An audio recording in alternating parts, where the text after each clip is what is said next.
महाराष्ट्र राज्य अपंग विकास महामंडळातून मी कर्ज घेतलं गाडीसाठी. या मला कर्ज भेटलं 4,20,000 रुपये. आणि सीझन समजा असला, सीझनमध्ये सरासरी मला कमीत कमी 20 ते 22,000 रुपये महिना पडतो आणि ऑफ सीझनमध्ये कमीत कमी 10 ते 12,000 रुपये महिना पडतो.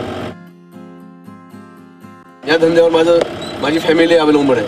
माझ्या मुलांचं शिक्षण, माझी दोन्ही मुलं इंग्लिश मिडियमला शाळा शिकतात. दोन्ही मुलांचा शाळेचा खर्च, ट्युशनचा खर्च, पुस्तकाचा खर्च यावर मी भागू शकतो. गाडी शिकवण्या बाबतीत मला माझ्या छोट्या भावाने खूप सपोर्ट केला. त्यांनी मला ड्रायव्हिंग शिकवून दिली, स्वतःचं लायसन्स करून दिलं, स्वतःचा पोट भरण्यासाठी स्वतःचा व्यवसाय सुरू करून दिला. शाळेमध्ये असताना तो फुटबॉल वगैरे खेळायचा. मी त्याला असं म्हणलं की तू खचून जायचं नाही बाबा, तू हँडिकॅप म्हणून काय झालं, पण तुझ्या पायामध्ये तेवढी पॉवर आहे, तू क्लच ब्रेक हे दाबू शकतो. आणि गाडी जेवढी तू शार्पली ठेवशील तेवढं क्लच आणि ब्रेक तुला हार्ड जाणार नाही दाबण्यासाठी. तर त्या हिशोबाने त्याला मी शिकवले, त्याला एकदम इझी वाटले. आणि आता तर गाडीमध्ये इतके बदल झाले की क्लच आणि ब्रेक एकदम हायड्रोलिक आणि एअर बीच्यावर आले, त्यामुळे इझी होतं. त्यामुळे तो त्रास त्याला होत नाही आणि त्याला एक हिंमत आली. आणि जेव्हा तो टूर मारायला लागला त्याला कॉन्फिडन्स वाढला त्याचा.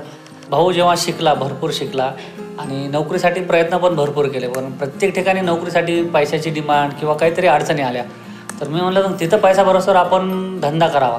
आणि ड्रायव्हर ही अशी सिस्टीम आहे की तो लाईफ टाईम स्वतः जगू शकतो.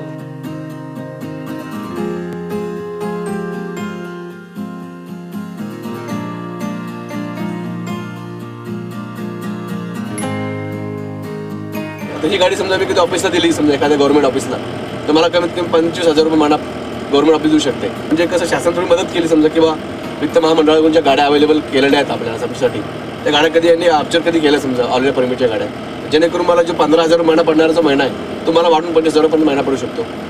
आणि ड्रायव्हर द्यायची गरज पडणार नाही मला.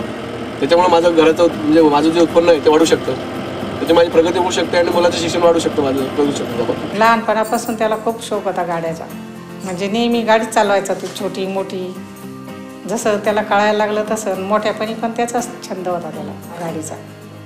मग आम्ही त्याला काही मागं सारलं नाही, बा तुला शौक आहे तर मग जसं आता पण जसं हे लोन मंजूर झालं, गाडी मिळाली, आम्हाला चांगलं वाटलं. जसं ह्या मंडळाने जी कर्ज दिलं त्यातून आम्ही जी गाडी उचलली, त्यामुळे आमचा घर खर्च संपूर्ण भागत आहे आणि आज आमचा संसार सुखी आहे.